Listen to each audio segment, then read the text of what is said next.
जो लड़का करण तिवारी का देश का वाइस चीफ बना आर्मी का, जो सेना को लीड किया सियाचिन में, जो सेना को लीड किया ऑपरेशन पराक्रम में, उस आदमी को वो अपना इलेक्ट्रिसिटी बिल है, उसका जमीन है, घर है तरारी में, लेकिन एक रूल बनाकर कह रहे हैं कि नहीं, इनको चुनाव नहीं लड़ने दिया जाएगा क्योंकि तरारी के इनका वोटर लिस्ट में इनका नाम नहीं है।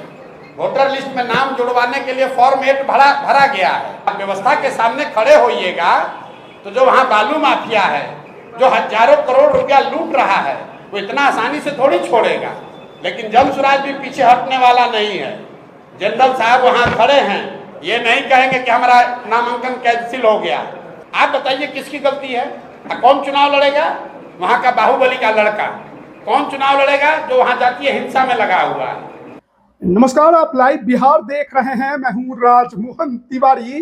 देखिए, बिहार में 4 सीटों पर उपचुनाव हो रहा है, जिसमें सबसे ज्यादा चर्चा तरारी विधानसभा सीट की है, क्योंकि एक तरफ जहां एनडीए से बीजेपी ने बाहुबली पूर्व विधायक सुनील पांडे के बेटे विशाल प्रशांत को कैंडिडेट बनाया है, तो वहीं दूसरी तरफ INDIA गठबंधन से माले ने पूर्व लोकसभा प्रत्याशी राजू यादव को अपना कैंडिडेट चुना है और उन्होंने आज अपना नामांकन पर्चा भी भर दिया।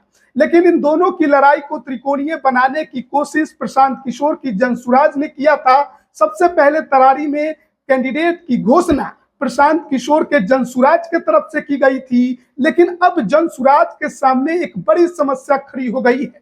दरअसल प्रशासन ने जनसुराज कैंडिडेट SK सिंह को लेकर प्रशांत किशोर के सामने साफ साफ कह दिया है कि SK सिंह जो कैंडिडेट बनने की योग्यता है उसमें वो फिट नहीं बैठ रहे हैं, क्योंकि अगर आप विधानसभा का चुनाव लड़ना चाहते हैं तो राज्य के मतदाता सूची में आपका नाम होना चाहिए, और SK सिंह का नाम अभी राज्य के मतदाता सूची में नहीं है, और ऐसे में वो चुनाव नहीं लड़ सकते हैं।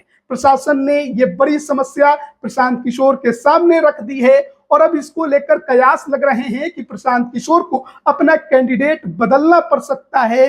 SK सिंह की जगह पर कोई और चुनाव उनके तरफ से लड़ सकता है।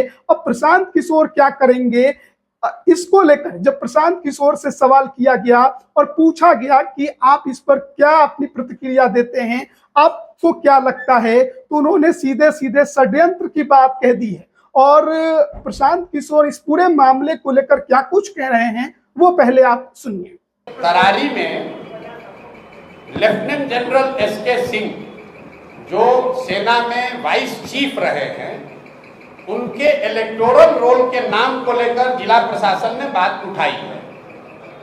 उनका ये कहना है कि इलेक्शन के कमीशन के रूल में ऐसा है कि आप बिहार के हैं, लेकिन अगर बिहार के किसी विधानसभा क्षेत्र में आप मतदाता के तौर पर रजिस्टर नहीं हैं तो आप चुनाव नहीं लड़ सकते। ये वहाँ के अधिकारियों ने बताया। वो लोग उस चीज को देख रहे हैं। हम लोगों ने इलेक्शन कमीशन को भी लिखा है, लेकिन मैंने जो बात आपको शुरुआती बताई, देखिए कितना प्रो इनकम्बेंट है। जो लड़का करण तिवारी का देश का वाइस चीफ बना आर्मी का, जो सेना को लीड किया सियाचिन में, जो सेना को लीड किया ऑपरेशन पराक्रम में, उस आदमी को वो अपना इलेक्ट्रिसिटी बिल है, उसका जमीन है, घर है तरारी में, लेकिन एक रूल बनाकर कह रहे हैं कि नहीं, इनको चुनाव नहीं लड़ने दिया जाएगा क्योंकि तरारी के इनका वोटर लिस्ट में इनका नाम नहीं है। वोटर लिस्ट में नाम जुड़वाने के लिए फॉर्म 8 भरा गया है। ये सब प्रावधान है। आप इलेक्शन अधिकारी से पूछ लीजिएगा कि आप 8A फॉर्म 8A भर के अपना नाम जुड़वा सकते हैं। नोएडा से जहां उनका नाम इलेक्टोरल रोल में है, वहां के DM ने नोटिफाइड करके जारी किया है कि यहाँ पर इलेक्टोरल रोल में ये है। जनरल साहब की पत्नी की डेथ हुई है 2020 में। उस समय तक वो बिहार के वोटर लिस्ट में थे, लेकिन पत्नी के डेथ होने के बाद वो नोएडा में रहते थे तो उनका इलेक्टोरल रोल में नाम शिफ्ट हो गया, क्योंकि 24 में उनको वोट देना होगा।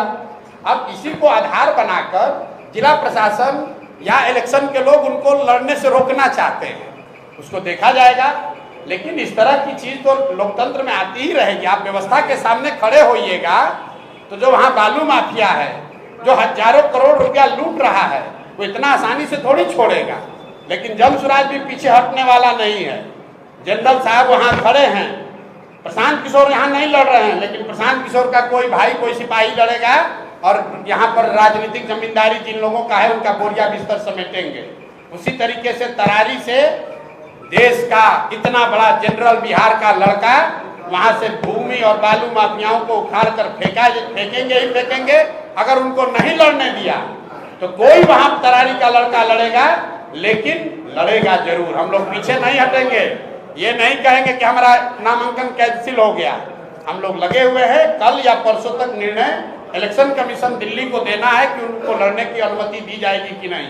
लेकिन आप जरा पत्रकार होने के नाते समझिए, बिहार का जो लड़का पूरे 75 साल के इतिहास में सिर्फ 2 ही लोग आज तक vice chief of army staff बने हैं बिहार से, एक गवर्नर एसके सिन्हा और एक एसके सिंह। उस लड़के को आप चुनाव नहीं लड़ने दे रहे। ये फर्जी का नियम लगाकर कि आप कहते हैं ये इसका इलेक्टोरल रोल में यहाँ नाम नहीं है, 8A भरा गया है, कह रहे नहीं उसके दिन पास हो गया है। ये तो चलता है, प्रशासन और सरकार की ओर से ये सब चलेगा, लेकिन जनसुराज इतना आसानी से दबने वाला नहीं है। हम लोग इस व्यवस्था को बदलने आए हैं, तो इतना जल्दी थोड़े डरने वाले हैं। जो आदमी vice chief of army staff है, क्या उसके नागरिकता पर शक हो सकता है? करड़ के वो बच्चे हैं, वहीं से पढ़े हैं, वही सूरतपुरा स्कूल से हाई स्कूल किया है, क्या इस पर शक है? क्या उनकी जमीन उस गांव में नहीं है? क्या उन्होंने वहां इलेक्ट्रिसिटी बिल पिछले 1 साल से नहीं भरा है? क्या उनका राशन कार्ड नहीं है? सब कुछ है, इलेक्टोरल रोल में वहां नाम नहीं है, उसके लिए रोका जा रहा है। तो हम आप पर निर्णय छोड़ रहे हैं कि कौन किसको रोक रहा है। और फॉर्म 8A इस सब के बावजूद यहाँ इलेक्टोरल रोल में ट्रांसफर के लिए नोएडा से डीएम ने उनके इलेक्टोरल रोल के को सर्टिफाई करके भेज दिया है। 8A हम लोगों ने सबमिट कर दिया है। डीएम कह रहे हैं कि हमारे हाथ में नहीं है, ये इलेक्शन कमीशन के हाथ में है, क्योंकि आचार संहिता लागू है। अब बताइए, डीएम अपना हाथ पल्ला झाड़ लिए। अब हम लोग पटना जाकर पिटीशन दिए हुए हैं। जो बिहार में सबसे बड़े कानून के जानने वालों में एक वाईबी गिरी जनसुराज के संस्थापक सदस्य हैं। वाईबी गिरी जी उसको एग्जामिन कर रहे हैं। हम लोग नहीं होगा, हम लोग कोर्ट में लड़ेंगे। और कोई लड़े चुनाव के बाद इसको हम लोग नेशनली चैलेंज करने वाले। क्या रूल है?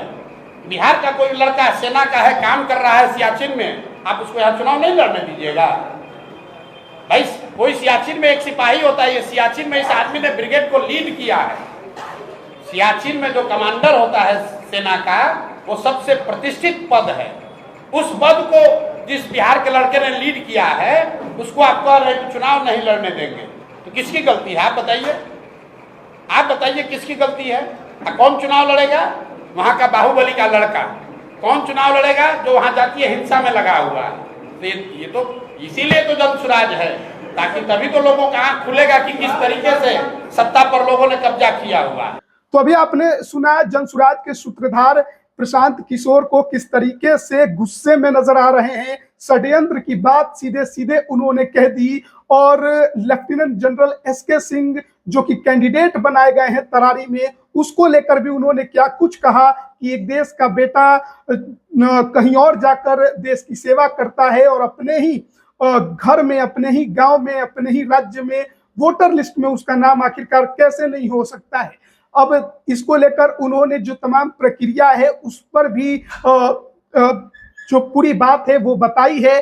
फॉर्म भरने को लेकर भी उन्होंने कहा है कि देखिए फॉर्म भी भरा गया है, लेकिन अब इलेक्शन कमीशन के हाथों में सब कुछ है और उसे ही इस पर असली जो फाइनल फैसला है वो लेना है। तो ये प्रशांत किशोर का जवाब था, लेकिन उन्होंने साफ तौर पर कहा कि अगर एसके सिंह कैंडिडेट नहीं बन सकते हैं तो जनसुराज किसी और को कैंडिडेट बनाएगी, लेकिन चुनाव जरूर लड़ेगी। बीजेपी कैंडिडेट को लेकर उन्होंने किस तरीके की बात कही वो भी आपने सुना है। आपको बताएं कि बिहार में 4 सीटों पर उपचुनाव हो रहे हैं। कैंडिडेट की घोषणा तमाम पार्टियों की तरफ से लगभग कर दिया गया है। नामांकन की प्रक्रिया जो है वो 25 अक्टूबर तक है और चुनाव की जो तारीख है यानी वोटिंग की तारीख वो 13 नवंबर है। 23 नवंबर को परिणाम आने हैं और उसको लेकर बिहार में राजनीति इन दिनों काफी ज्यादा तेज हो चुकी है। प्रशांत किशोर तमाम 4 सीट पर अपना कैंडिडेट उतार रहे हैं। 3 सीटों पर नाम की घोषणा उनके तरफ से की गई। चौथी सीट पर कल मंगलवार यानी रामगढ़ में सीट पर उनके कैंडिडेट की घोषणा की जाएगी। लेकिन इसी बीच तरारी की सीट पर उनके कैंडिडेट को लेकर मामला फंस चुका है। अपन ये हमारे साथ, आप सभी का बहुत बहुत धन्यवाद।